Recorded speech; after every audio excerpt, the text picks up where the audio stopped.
guys, welcome back to the greenhouse. Today I'm going to be talking a little bit about how to help your plants recover from cold damage. A lot of us, especially in the South, in Texas, Oklahoma, we're dealing with plants that may have not been the highest on our priority list, which is totally fine.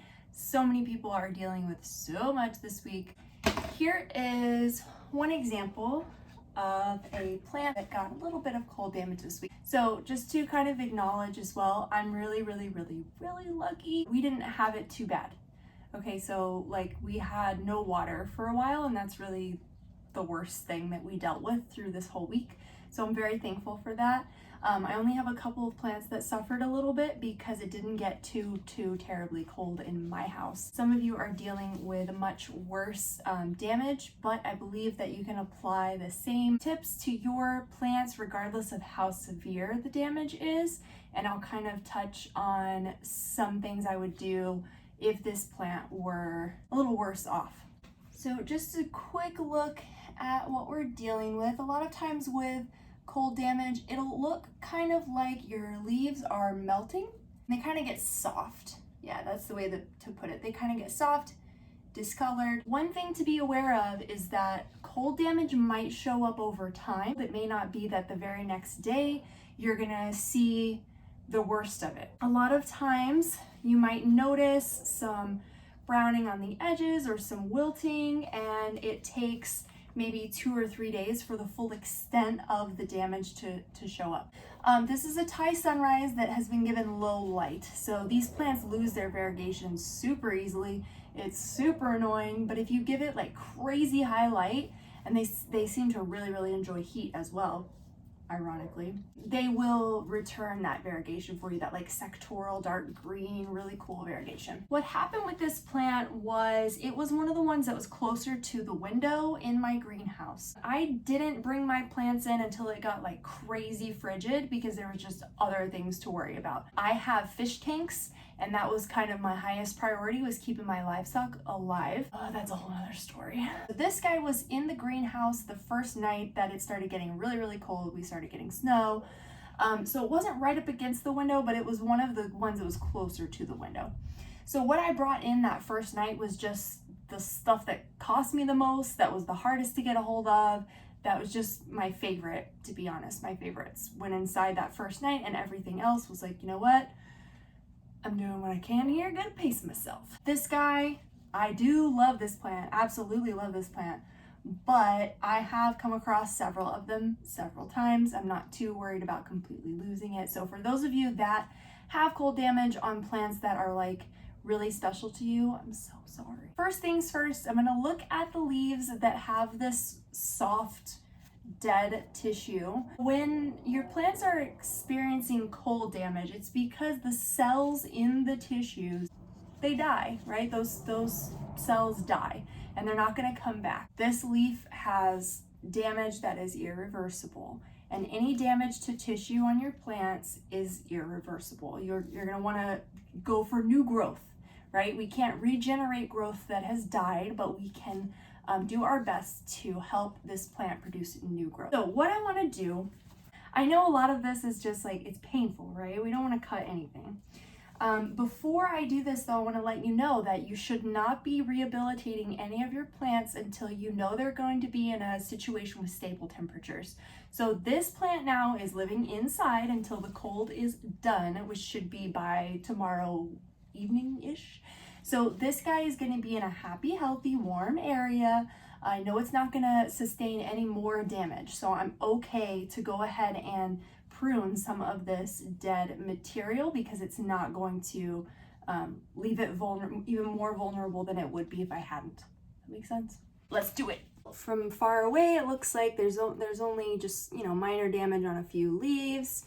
When you get up close, you'll see that it is pretty much every single leaf that has some cell death. This is an aroid, right? This is a philodendron. So thin leaves are one of the characteristics of philodendron. They don't store a lot of water. And in the case of cold damage, this is a pretty good thing because there's not a ton of water being stored in these leaves. So there's not a ton of opportunity for cells to freeze. I am going to completely remove the leaves that are completely dead, like this one, right? So I'm just gonna go down to where that point on the stem here is, where I see the brown start to fade. And just like you would with rot, I'm gonna go a little further, because again, the damage that you see is probably not the extent of the actual damage to the plant. It just takes a couple days to show up.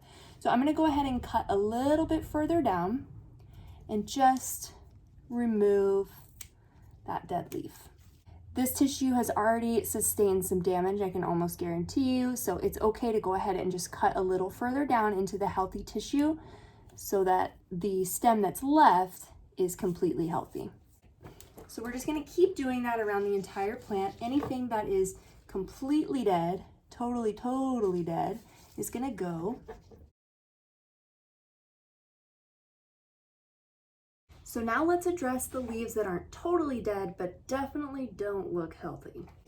Anytime a leaf has damage like this and there's more than half of it that is just donezo, I'm gonna get rid of that leaf completely, okay? I am gonna go ahead and get rid of that leaf completely. And you can tell too by the color that it is definitely not happy, okay? So it's just causing the plant stress. That's why I'm going to go ahead and remove it. If I look at this one, I can tell the majority of the leaf is okay. Let's say this plant was just this portion. This was all I was working with, maybe even less than that, right? I would cut this leaf in half, okay? So if this plant was much smaller, I would cut this leaf in half and save the healthy portion of the leaf so that I wasn't losing a ton of this plant's ability to photosynthesize, okay? So the reason that I am gonna cut this leaf is not because it's harming my plant, but because I have plenty of other foliage that's healthy. I have plenty of other foliage that's healthy, so my plant is gonna be able to sustain itself even without this leaf. So every time you decide, whether or not to leave it or to go ahead and cut it off, it's a matter of asking yourself, am I removing too much of my plant's ability to photosynthesize? This plant is enormous, so I'm not super concerned about losing quite a bit of leaves. I know that I still have lots of surface area for the sun. Anything with minor damage, for now I'm just going to leave it.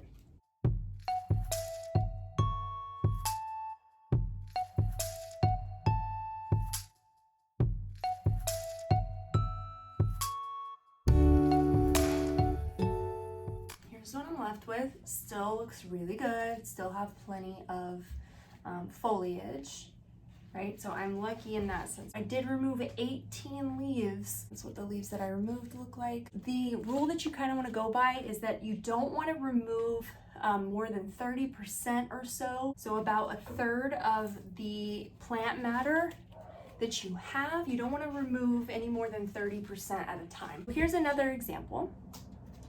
This is a little Monstera seedling that got a little too close to a window. So you can see the one leaf that does have like really noticeable damage right here was against a window. So your plant might drop leaves over the next couple of days as well. As the tissue death continues to kind of show itself, the plant might decide that this leaf is not worth the energy and it may drop that leaf. If that happens and you have a smaller plant like this, you need to check the roots after a little while. So give it that time to drop what it's gonna drop and then check the roots. Because a lot of times what happens is if your plant is cut back or dies back significantly, it doesn't need the root system that it has, right? We have these roots to support this foliage. If this foliage is gone, we may have an excess of root matter and that may begin to rot. Remember also to adjust your watering. If I were to need to remove half of the leaves, so 2 out of these 4 leaves, then I would water this quite a bit less because I'm not losing water through transpiration. I'm not using that water as efficiently because I don't have as much surface area for photosynthesis. So again, less surface area for photosynthesis, less water. So however often I was watering this before, I'm gonna cut that down quite a bit if I have to remove, half of the foliage. Luckily in this case, I think the only leaf that may end up dropping is this one. It may not, we'll see how it progresses. I think right now it's doing pretty good, but just as an example with a smaller plant, kind of what I would recommend. Last but not least, succulents. I don't do very well with succulents already. I don't really have the light for them. My greenhouse is north facing. Anyway, so since I don't have a ton of sunlight in my greenhouse, I don't typically keep a lot of succulent. What you're going to notice with succulents and what you're going to need to do is very, very different than what you would do with aroids. These leaves hold a lot more water than the thin leaves of a philodendron, right? So when your leaves are storing more water, that's more potential for those cells to burst as they freeze and thaw and cause cell death, right? So what you're going to see is a lot of floppy, right? Ooh, that's not good. And most of the leaves on this plant look like this right now. They're floppy.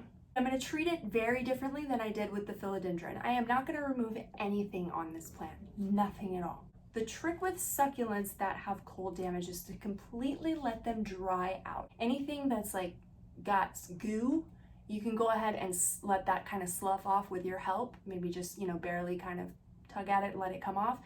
But leaves that are just soft like this, we're gonna leave them alone. We wanna let succulents do that on their own. Anything that's mushy, don't cut it off completely, just kind of slough off the mush and leave it. Leave it to dry out and callus. Give it a good amount of sun and do not water it. Do not water your succulents at all while they're recovering. They will rot and they will die.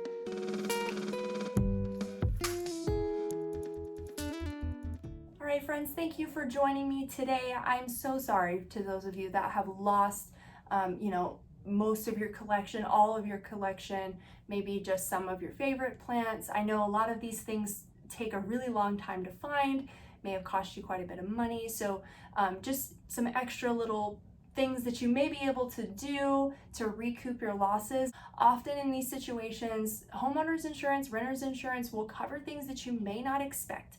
So give them a call, let them know what's going on. They may be able to help you. You never know, it's worth a shot. Another thing you can do is reach out to your local communities. I know especially on Facebook, there are local plant groups that are all around Texas anyway, that are organizing trades and donations of plants to people that have lost their plants. So find your local plant group on Facebook and see what they have to offer. There's a lot of really awesome people in the plant community, and I know that they are more than willing to help you rebuild your collection. And to those of you that are local to me, I have plenty of room. As you can see, as soon as we have warmer temperatures, I'm more than happy to help you rehab anything that you need help with. Just give me a shout and I'll let you know when you can come by and drop those babies off. All right, friends, I hope you all are staying warm and dry. Leave a comment below if there's anything I didn't address that you'd like me to, and I will reply to every single one. Bye, guys.